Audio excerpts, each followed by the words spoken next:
Welcome to the Visionary Chronicles, a business strategy podcast where we provide insight to those looking for creative, executable strategies built around the latest disruptive ideas, innovative cultures, product creators, and marketing solutions. Welcome to the Visionary Chronicles. Today we're going to talk a little bit about courage. It's one of these subjects that not a lot of podcasts talk about. And one for me, I think is imperative for you being a visionary leader. So I'd like to talk about it a little further today. And the one thing I love about the subjects that we talk about with the Visionary Chronicles are things that aren't normally talked about. You get a lot of book knowledge. You get a lot of Q&A with people in regards to subjects that they talk about.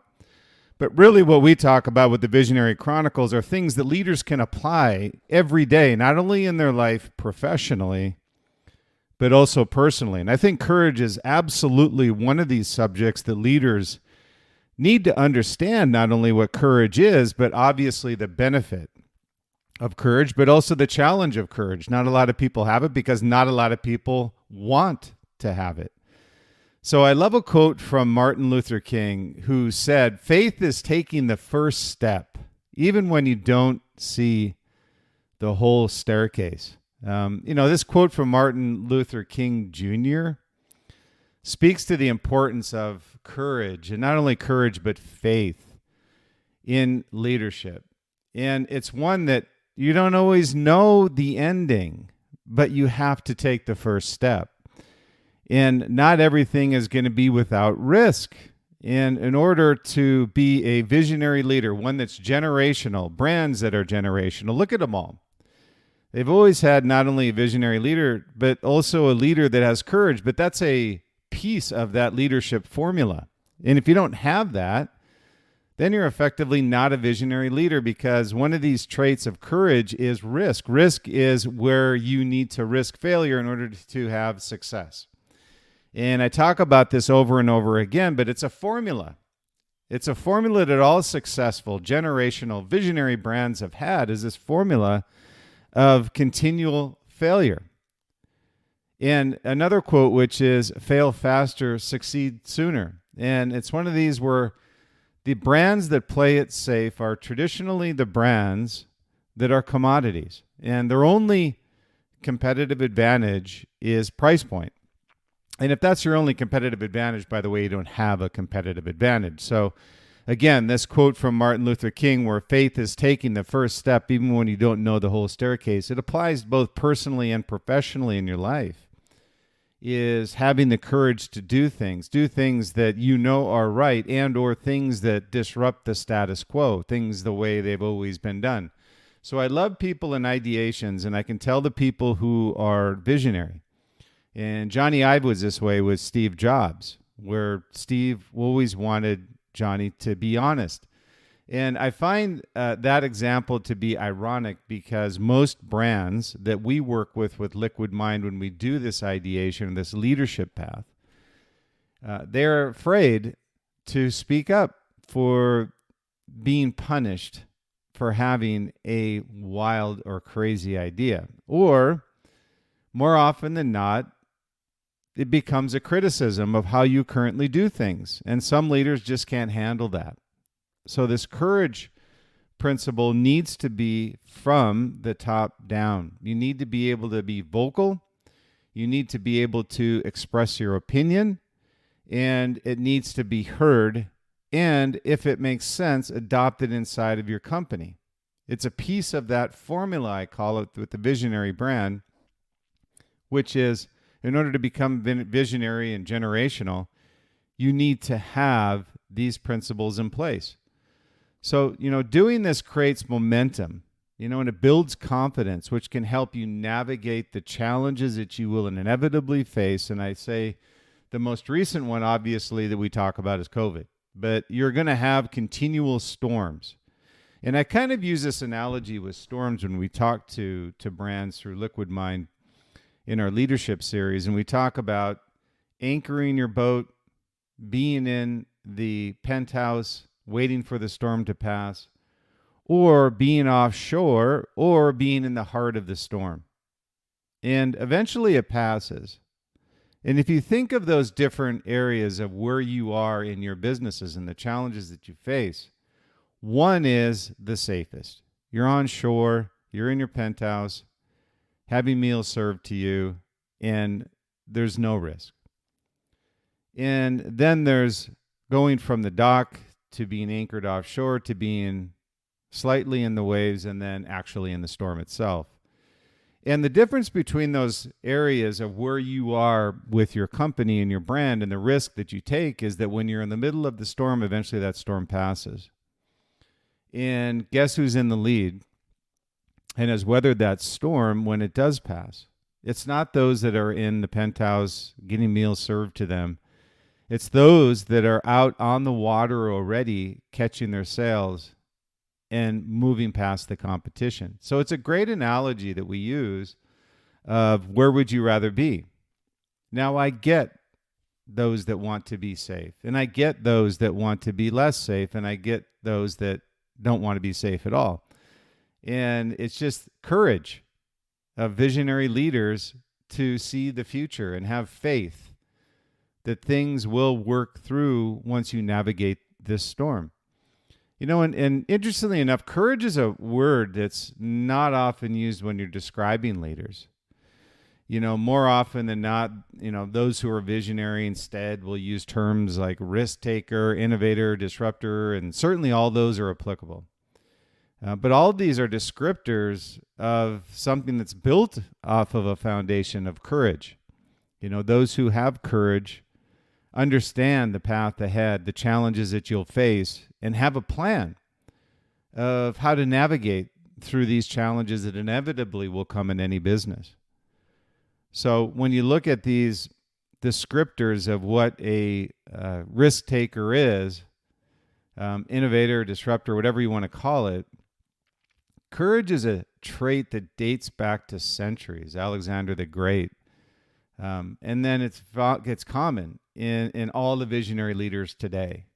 And having courage, again, is a trait and a piece of that formula that I say is required in order for you to be visionary. And it's not a one-hit wonder thing.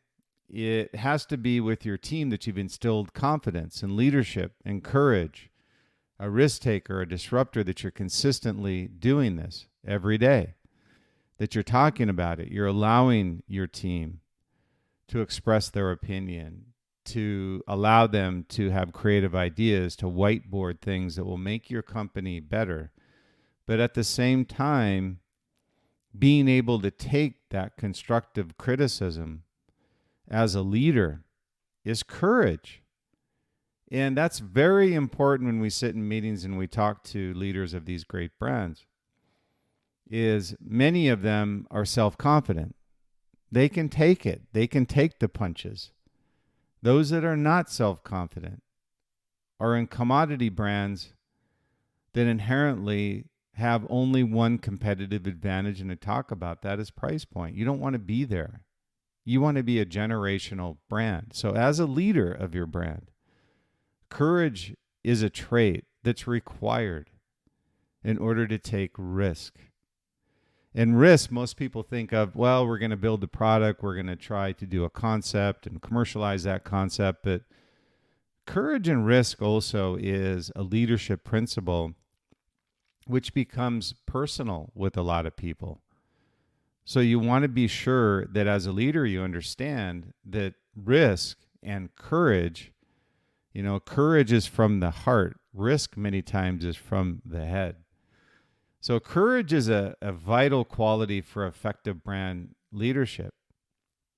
And the brand leading your teams, the brand leading your vision of the future of where your brand is going, and also setting the path forward of where you're going to go and adapt along the way relative to barriers that you face, and how you overcome those barriers is going to lead to your eventual success. So when I look at these brand leadership principles, again, courage being one of these, you know, courage again is a vital quality for effective brand leadership. And I have 5 principles. Now there's probably many more. But there's really 5 what I call brand principles on how to be courageous in your leadership. And the first is taking calculated risk. And one thing that I find interesting is I was an entrepreneur. I had my own company. I started from scratch. And again, I talk about throwing the word entrepreneur around really loosely, which actually bothers me because I think it's a badge of honor for those that started with nothing and built something of value that somebody eventually purchased. And that was the case with me. And I was very fortunate, very blessed. And I started with nothing on an apparel company, ran it for 10 years profitably, and sold it to a VC firm. So I'm one of the fortunate ones that had the resources, the tools, but not the money. I started with nothing and built something. So one thing that I learned along the way was calculated risk. And what does that mean? Well, what it means is being able to understand, and they say entrepreneurs are risk takers. Well, I agree to a certain degree. Entrepreneurs are risk takers, but they also understand risk and learn how to lessen that risk as a result of taking that risk. So when you look at to make bold moves that differentiate your brand from competitors, you must be willing to take these calculated risks. Calculated meaning you understand before you venture off into this path the barriers you're going to face and the moves you're going to have to make in investments and resources in order to overcome those barriers. That's a calculated risk. You just don't dive in not knowing what the path forward looks like. So this requires courage also, and it's always a possibility of failure. You can take risks, but they're more likely to pay off if you have this forward-thinking, what I call strategic planning, and a solid understanding of your brand's strengths and weaknesses.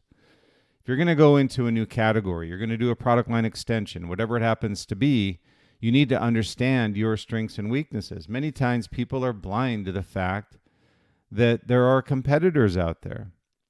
When they say, I want to start a new apparel brand, the category is in sporting goods. Well, you're going to face the big three. There's a matrix issue along with not just having great product. And you also need to understand all of the strengths and weaknesses of your brand and how to find a niche out there in order to grow market share. What I call flying under the radar. Find your blue ocean opportunity. Don't swim where the sharks are in the bloody water. There's plenty of open water in the ocean. And I'd love to use that analogy for entrepreneurs who are out there starting their first company. So I said the second thing is, first is taking calculated risks. The second thing is being willing to challenge the status quo. I always say this is just because things are the way they are doesn't mean that's the way they should be. So some of the greatest ideas I've seen come out of companies are ones where they're challenging the process, the status quo of a product and how it works, a service and how it works. So to truly stand out in a crowded marketplace, you must be willing to challenge the status quo wherever you see it. And that status quo, by the way, goes back to courageous leadership. Those who can take that constructive criticism from their team and find ways to make their company better. And this is really a status quo. Status quo is not just the external, it's the internal as well. So you have to take a fresh approach to product development, marketing, customer experience, in particular customer experience. Because you could have the greatest product in the world, but if the customer experience is awful, I guarantee you there's going to be no lifetime value to that customer because they're just not going to come back. So it takes courage to break away from the conventional thinking. But this creates a more compelling brand that resonates with your customers.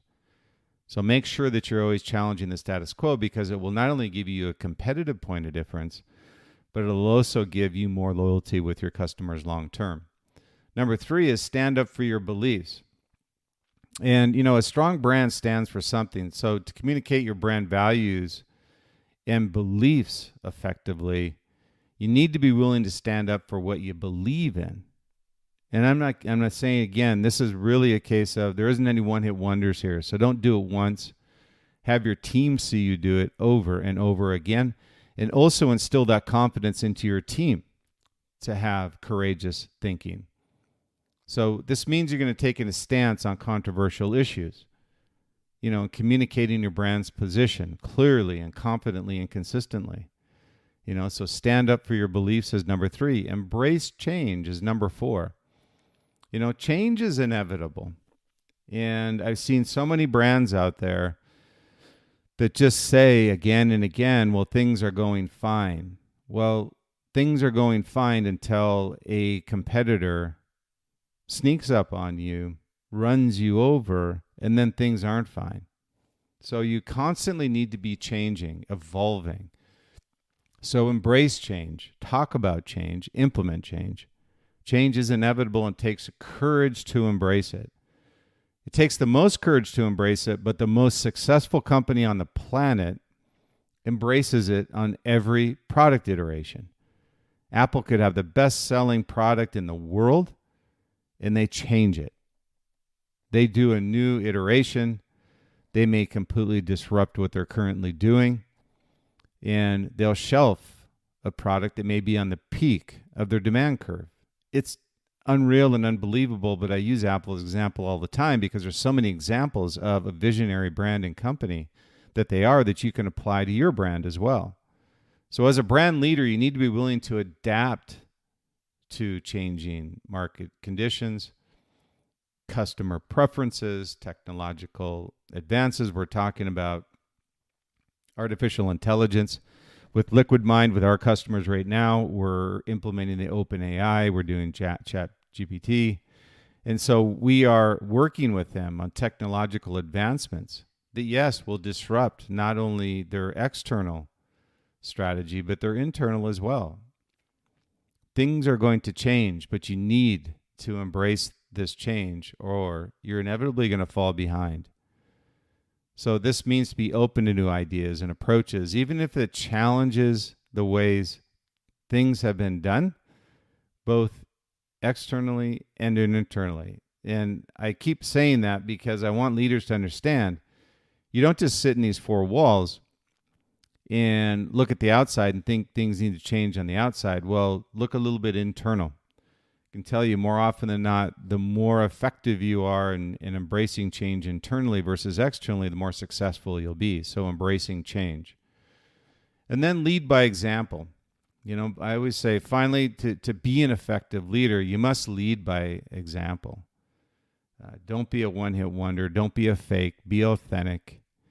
And I say be authentic because when you're out with people having a drink or having dinner or at home, otherwise, don't be a fake. Be authentic because people will see through it.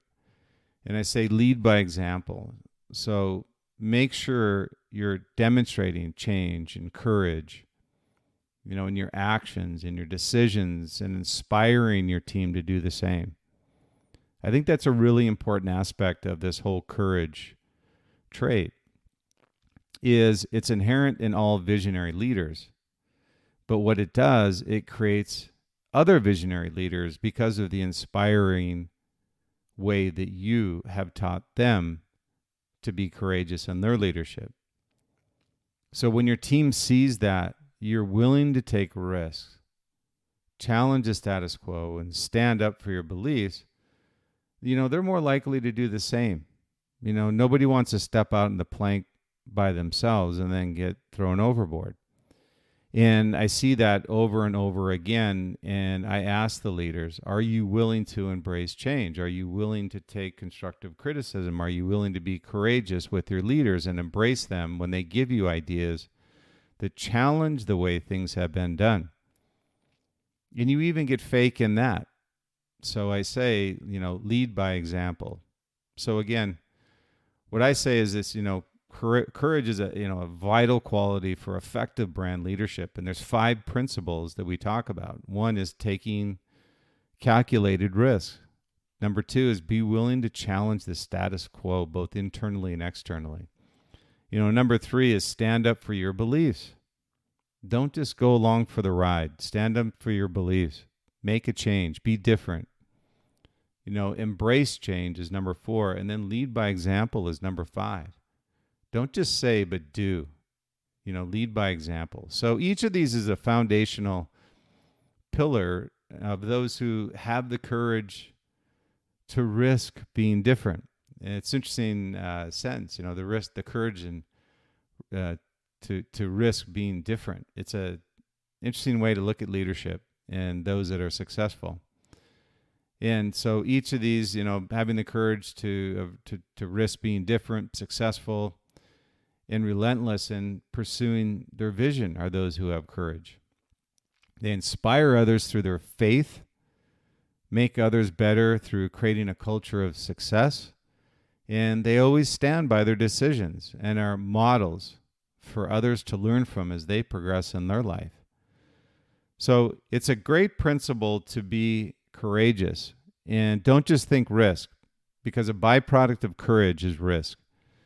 You can't take risk unless you have courage. Those two have to be together in a visionary leader. So I say stay true, stay authentic, be different, and be great. Enjoy your journey along the way, and thank you so much for your time today again with the Visionary Chronicles podcast. And if I hadn't mentioned it previously, we're very proud as well to be the Visionary Chronicles ranked #1 global visionary podcast and top 50 marketing podcast by Feedspot, both in 2022 and 23. So we're very proud of that as well. And thank you to all of our subscribers and appreciate your time and support. We're available across almost every podcast channel, including Spotify, Podbean, Apple Podcast, iHeart, Google Play, Amazon. So if you could, we would appreciate any feedback that you have in subscribing to the Visionary Chronicles. So again, thanks for your time. I really appreciate it. And we'll talk again on the next Visionary Chronicles podcast.